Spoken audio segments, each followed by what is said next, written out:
वक्रतुण्ड महाकाय कोटिसूर्यसमप्रभ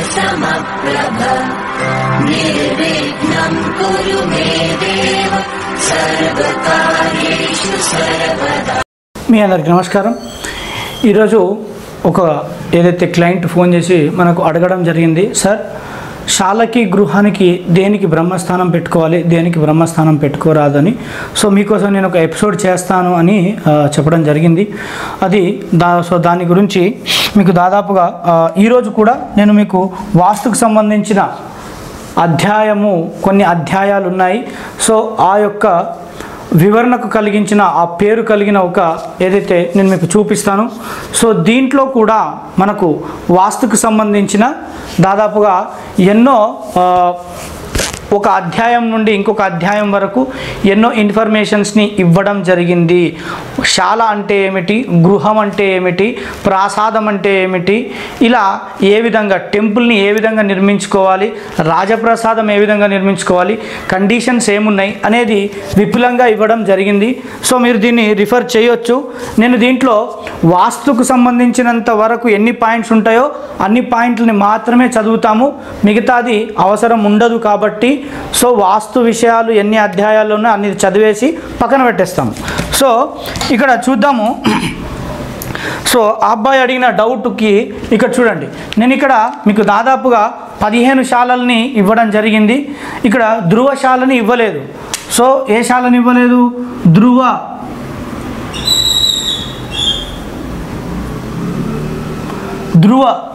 ధ్రువశాలని నేను మీకు ఇక్కడ ఇవ్వలేదు. ఎందుకోసం అంటే అది స్టోరేజ్ చేసుకోవడానికి మాత్రమే పనిచేస్తుంది, దానికి డోర్స్ అనేవి ఉండవు. కాబట్టి సో అది నేను కన్సిడర్ చేయలేదు ఇక్కడ. సో ఇక్కడ మీకు 15 ఉన్నాయి చూడండి. దీంట్లో ధాన్య జయ నందఖర ఆక్రంద కాంత మనోరమ సుముఖ దుర్ముఖ విపుల క్రూర విపక్ష ధనదక్షయ ఇక్కడ వస్తుంది లాస్ట్లో. మీరు ఇటీవల అందరూ 4 డోర్లు విజయశాల, ఇది యాక్చువల్గా ఏంది? విజయశాల. 4 డోర్లు పెట్టుకోవడం అనేది అందరు ఈ మధ్యలో అట్రాక్టివ్ అయిపోతున్నారు. సార్ నేను కూడా 4 డోర్లు పెట్టుకోవచ్చా? ఇప్పుడు ఇన్ని శాలలు ఎందుకోసం ఇచ్చారు ఏకశాలల్లో? ఇదే ఎందుకు ఇంపార్టెంట్ అని అనుకుంటున్నారు మీరు అందరూ. ఏ గృహం ఎలా వస్తుందో లెక్క చేసినప్పుడు అలాంటి గృహమే కట్టుకోవాలి. సో ఇదొక పద్ధతి. ఇప్పుడు మనం శాలలోకి వచ్చేద్దాం. ఏదైతే శాలలు ఉన్నాయో ఇక్కడ 15, ఏ శాలని మీరు కట్టుకున్నా దానికి బ్రహ్మస్థానం అసలు అవసరమే లేదు. మీరందరూ ఇంకొకసారి వినొచ్చు, బ్రహ్మస్థానం అవసరం లేదు శాలకి. శాల అంటే ఏమిటో చూద్దాం. ఎగ్జాంపుల్, ధాన్యశాల. ఇక్కడ చూడండి, ఏకశాలలు 16. సో ధాన్యశాల తూర్పు గేట్ ఉండి, తూర్పు డోర్ ఉండి, ఇదంతా ఒక రూముగా ఉండేదాన్ని, ఒక రూమ్ని శాల అంటారు. సో గృహము అంటే ఏమిటనేది మీకు ఎప్పుడైనా, గృహము అంటే గృహస్థులు నివసించడానికి వారి యొక్క ఉమ్మడి కుటుంబానికి సంబంధించిన ఎన్ని రూమ్స్ కావాలి, ఎలా కావాలి, ఏ విధంగా కావాలి, ఆలిందం కావాలా, వరండా కావాలా, ఏమేమి కావాలి, ఇవన్నీ కూడా వారి జీవన విధానానికి ఏవైతే అవసరాలు ఉంటాయో ఆ అవసరాలన్నింటినీ కల్పించుకునేది గృహం. ఆ అవసరాలన్నింటినీ కలిపి కట్టుకునేది గృహం, అంతేగాని శాల కాదు. సో శాల అంటే ఒక రూమ్ అని అర్థం. ధాన్యశాల, జయశాల, నందశాల, ఖరశాల ఇవన్నీ కూడా ఎందుకు కట్టుకోవడం జరిగింది, వీటికి ఇలా ఎందుకోసం నామకరణం చేశారు? అప్పట్లో రాజ్యాలు మాత్రమే ఉండేవి. సో రాజ్యంలో ఏదైతే పెద్ద విస్తీర్ణంలో ఒక పెద్ద కాంపౌండ్ వాళ్ళని కడతారో, 50 ఫీట్లు 60 ఫీట్లు మనం ఇటీవల సినిమాల్లో చూస్తుంటాం కదా, ఆ లోపల ఉన్న ఏవైతే నిర్మాణాలు ఉన్నాయో ఆ నిర్మాణాలలో కొన్ని రాజుకు సంబంధించినవి కాకుండా ఏదైతే స్టోరేజ్ విషయాలలో, నిల్వ ఉంచుకునే విషయాలలో, సైనికులు నివసించడానికి ఓన్లీ సైనికులు, రాజుగారి దగ్గర పనిచేసే సైనికులందరికీ గుడారాలు, అదేవిధంగా ఏదైతే ఇంకా కొన్ని సింగిల్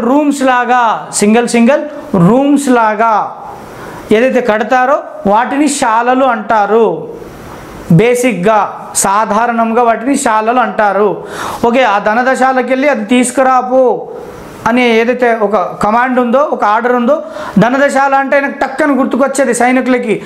ధనదశాల అంటే 3 డోర్లు ఉన్నది ధనదశాల. శాల అంటే ఒకటే రూమ్. ఇలా ఈ విధానాలన్నింటినీ విపులంగా ఇంతకుముందు నేను మీకు చూపించిన దాంట్లో మీకు కనబడుతుంటాయి. ఎందుకోసం అంటే ఇవన్నిటిని తీసి తెలుగులో ఒక కాపీని రెడీ చేస్తామన్నట్టు, అన్నిట్లో చదివి. దాదాపుగా మీనా వాస్తు అనేది ఏదో 1-2 పేజీల పుస్తకాన్ని ప్రిఫర్ చేయదు.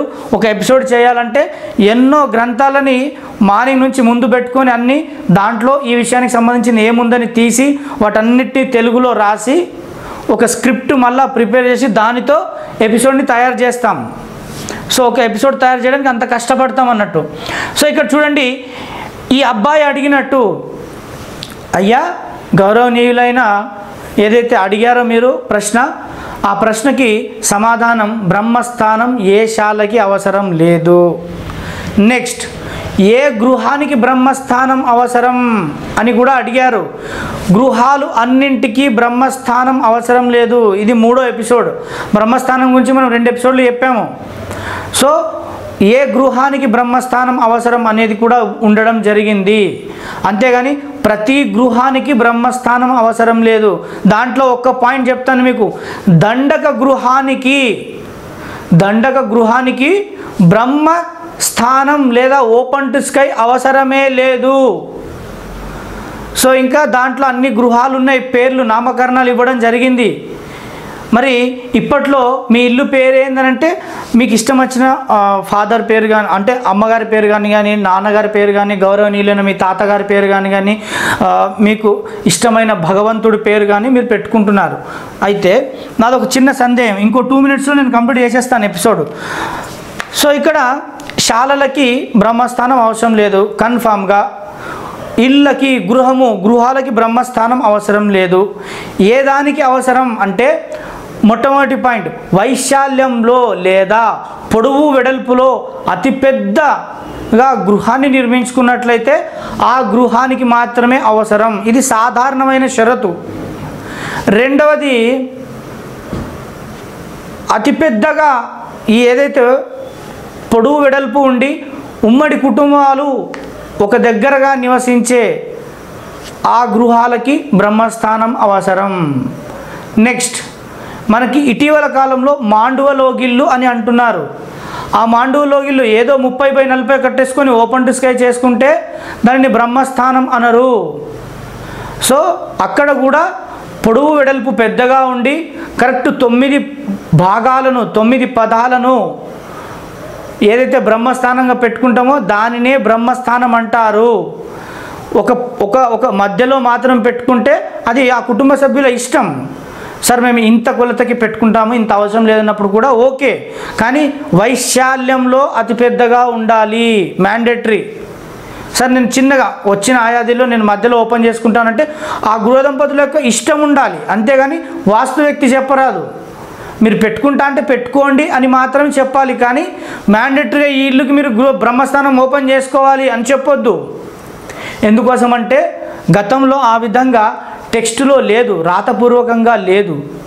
సో అక్కడ ఇచ్చారు దేనికి అవసరం అనేది. సో ఇప్పుడు చూద్దాం, మీ ఇల్లుకి పేర్లు ఎందుకు ఇటీవల కాలంలో రాలేదు 30-40 సంవత్సరాల నుండి.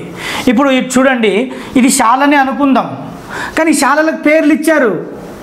మెయిన్ రోడ్ ఎటుంది, మెయిన్ ఏదైతే డోర్ ఎటుంది, ఎటుపక్కకు డోర్ పెడితే ఏం పేర్లు అని ఇచ్చారు. నిజమైన వాస్తు గ్రంథాలు, ఇన్ఫర్మేషన్ పద్ధతులు, నియమాల్లో ఇచ్చారు ప్రతిదానికి పేరు.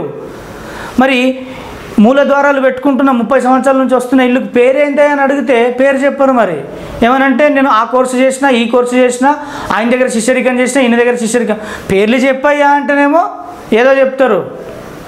ఇప్పుడు మార్కెట్లో కారు అంటే 10 రకాల కార్ల కంపెనీలు ఉన్నాయి. హోండా ఉంది, హుందై ఉంది, టయోటా ఉంది, సుజుకి ఉంది, మారుతి సుజుకి ఉంది, ఇంకా నిస్సాన్ ఉంది, రెనాల్ట్ ఉంది. ఇవన్నీ కార్ల కంపెనీ పేర్లు. ఆ పేర్లు, ఆ కంపెనీ పేర్లు ఎన్నో రకాల మోడల్స్ని తయారు చేస్తుంది. షిఫ్ట్, ఇది సెలెరియో, ఆల్టో, ఇవన్నీ ప్రతి వస్తువుకి పేరుంది. Nissan Terrano, Sunny, Nissan Sunny, Nissan Micra, టయోటాలో Toyota Innova, Toyota Fortuner, Toyota Etios, Toyota Vellfire, ఇట్లా అన్ని పేర్లు ఉన్నాయి. ఒక్కొక్క వస్తువు, అది వస్తువు అనుకుందాం, ఒక్కొక్క వస్తువుకు ఒక్కొక్క పేరు పెట్టిండ్రు. ఇది ఎలాంటి మూఢనమ్మకం కాదు, ఎలాంటి అబద్ధాలు కావు. మీరు కామన్గా ఆలోచించండి. మరి మీ ఇల్లు పేరేంది? మూల ద్వారాలు, ఉత్తర ఈశాన్యంలో తూర్పు ఈశాన్యంలో ద్వారాలు పెట్టుకున్న ఇల్లు పేరేమిటి? వాస్తు శాస్త్రంలో ఉందా వెతకండి. మరి వాళ్ళకి అడగండి, ఏ పేరు మీ ఇల్లుది? ఫలానా షాప్కి వెళ్తే బట్టలు కొనుక్కుంటున్నప్పుడు అది కాటనా, సిల్కా పేరుంది కదా వస్తువుని బట్టి. సో మీ ఇల్లు పేరేంది మీరు తెలుసుకోండి. అదే వాస్తుశాస్త్రంలో ఉందా లేదా అడగండి. సో అది ఈ ఎపిసోడ్కి సంబంధించింది కాదు. ఎందుకోసం అంటే నాకు సంశయాత్మకంగా అనిపించింది, నేను అది చెప్పాను. మీరు చైతన్యవంతులు కండి. సో ఏ గృహానికి బ్రహ్మస్థానం పెట్టుకోవాలో కొంచెం ఆలోచించండి గౌరవనీయులైన ప్రజలు. అన్నిటికీ ఓపెన్ చేయరాదు. మంచి చేస్తుందనే మీ ఆశ ఏదైతే ఉందో అది మంచి చేయొచ్చు, మంచి చేయకపోవచ్చు. సో దయచేసి ఆలోచించండి. ధన్యవాదాలు.